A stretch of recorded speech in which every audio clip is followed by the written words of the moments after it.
We were standing in the middle of a dirt road in eastern Afghanistan, early morning, sun barely climbing over the mountains.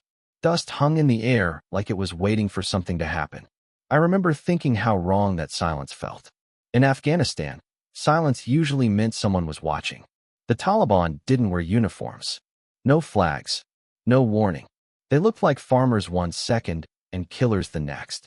Any man on that road could have been holding a phone instead of a shovel, ready to press a button buried under the dirt. An old Afghan man appeared on the edge of the road. He didn't run, didn't shout. He just raised his hand and pointed quietly at the ground. 10 meters ahead. Our interpreter froze. We all did. That man, someone with every reason to hate foreign soldiers, had just saved our lives. In that moment, I realized something that never made the headlines back home. This war wasn't just about firefights and bombs. It was about trust, fragile, dangerous, and earned under the shadow of death. The first thing I remember about Afghanistan was the smell. It wasn't just heat or dust. It was jet fuel, burned trash, and dry earth that felt old, like it had seen too much war. We stepped off the plane at Bagram Airfield in 2009, wearing full gear, rifles tied in our hands. The mountains stood far away, tall and silent, like they were watching us. No one joked. No one smiled. We all knew this place had beaten powerful armies before. Helicopters filled the sky. Black Hawks and Chinooks came and went all day. The sound was loud, but it made us feel safer. When things went quiet in Afghanistan, that's when people died. After briefings and long waits, we were flown to a small base in Kunar province. It was surrounded by walls, towers, and wire. Outside those walls was Taliban land. Everyone knew it, even if the map said otherwise. That first night, sleep didn't come. Gunshots echoed through the mountains. Sometimes explosions followed. We didn't know who was fighting. We just knew it was close. The next morning, we went on our first patrol. Outside the wire meant real danger. Inside the base, you worried. Outside, you survived. Every step mattered. Every sound meant something. The village ahead looked calm. Mud houses, narrow paths, fields tall enough to hide a man. Children watched us from rooftops. Old men stood still, their faces hard to read. We could see them. We couldn't see the enemy. The Taliban didn't wear uniforms. They looked like normal people. A farmer in the morning could be a fighter at night. That's what made this war so scary. IEDs were our biggest fear. A pile of trash. A dead animal. Fresh dirt. Any of it could kill you. We walked slowly. One man checked the ground. The rest of us watched windows and rooftops. My hands were tied on my rifle. My heart never slowed down. Then an Afghan farmer walked toward us. He moved carefully. His hands were open. He spoke quietly to our interpreter. The interpreter's face changed fast. He says, "Stop. Don't walk forward." About 10 meters ahead, buried in the road, was a bomb. That man didn't have to warn us. If we died, no one would know he was there.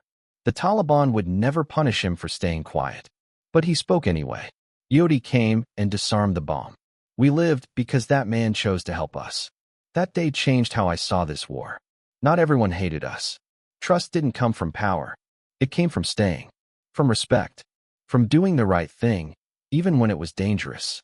As days passed, things slowly changed. Kids waved instead of hiding. Elders invited us to sit and drink tea. They warned us about bad roads. They told us when the Taliban passed through at night. Helping us could get them killed. They still helped. We fixed doors we broke. We paid for food. When animals were hurt, we made it right. Small actions mattered here. The pressure never left. Sleep was short. Patrols felt heavier every day. We joked to hide fear. We watched each other closely. Brotherhood grew fast when death was always nearby. Afghan soldiers patrolled with us. They fought for their homes. They stood in the same danger. When bullets flew, there was no difference between us. Then one afternoon, everything went quiet. No kids. No farmers. No sounds. Our point man stopped. I felt it in my chest before anyone spoke. Something was wrong. I looked down at the road.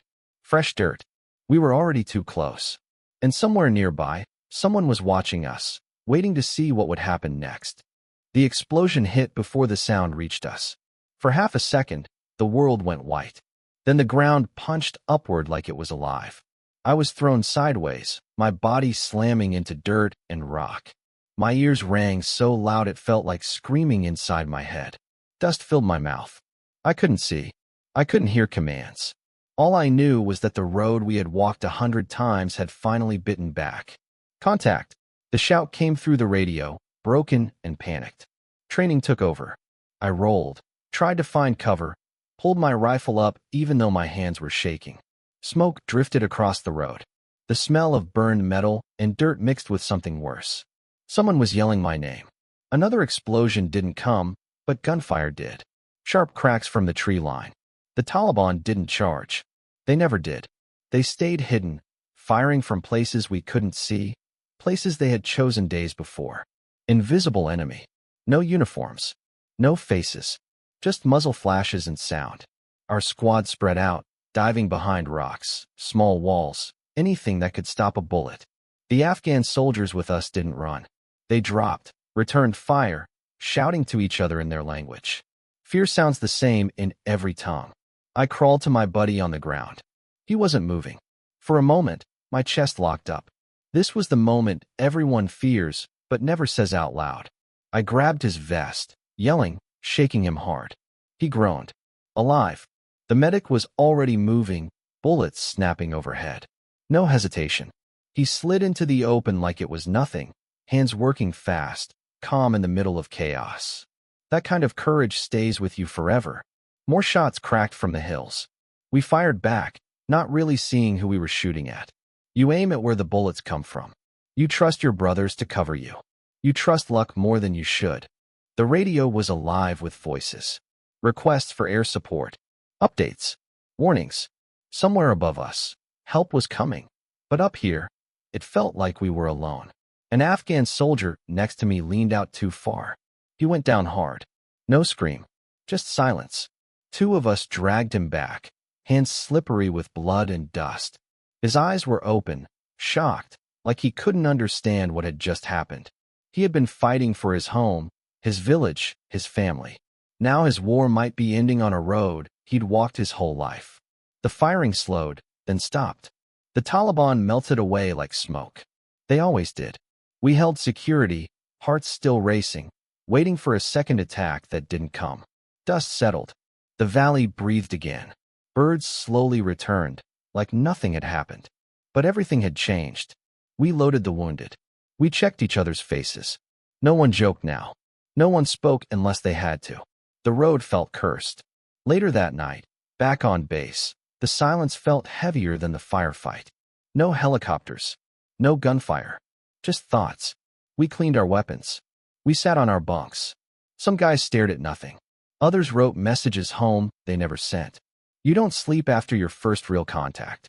You just lie there, replaying every second, wondering what you missed. The Afghan soldiers sat with us.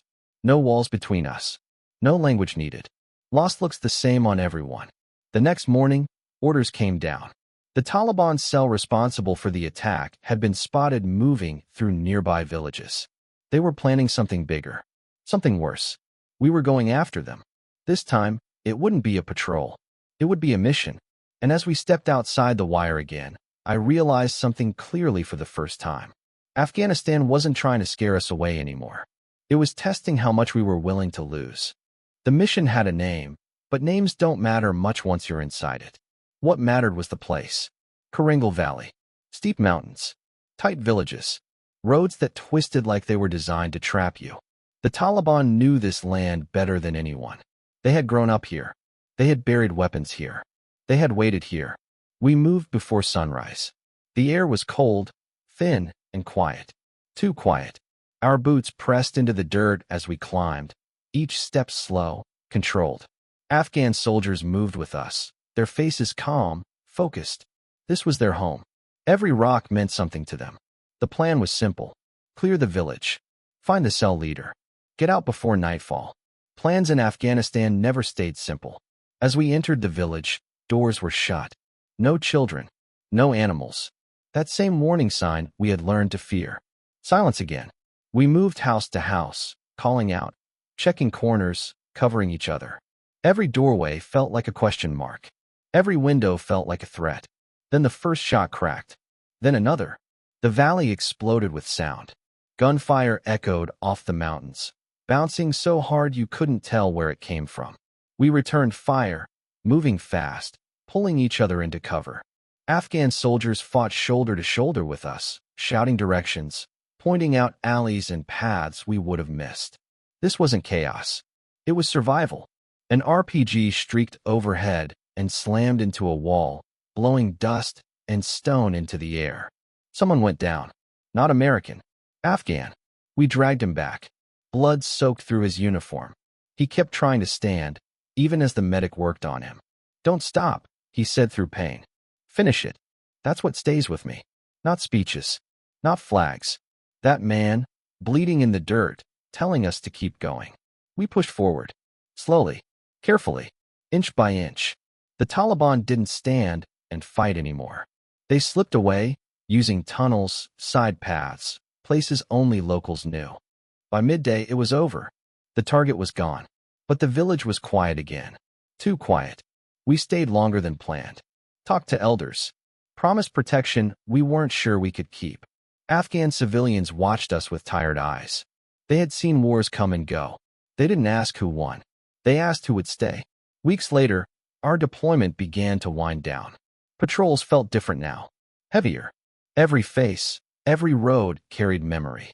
The Afghan kids we once scared now ran up to us. The elders shook our hands. Some thanked us. Some just nodded. Leaving felt wrong. Like walking away from a fire you hadn't fully put out. The flight home was quiet. No cheering. No celebration. Just men staring forward, lost in thought. You don't leave Afghanistan all at once. Parts of it leave with you. Parts stay behind. Back home, people asked simple questions. Were you scared? Did you see combat? Was it worth it? There were no simple answers. What I remember most isn't the fighting. It's the Afghan farmer who pointed at the road. The soldier who bled but told us to keep moving. The kids who waved goodbye, not knowing what would come next.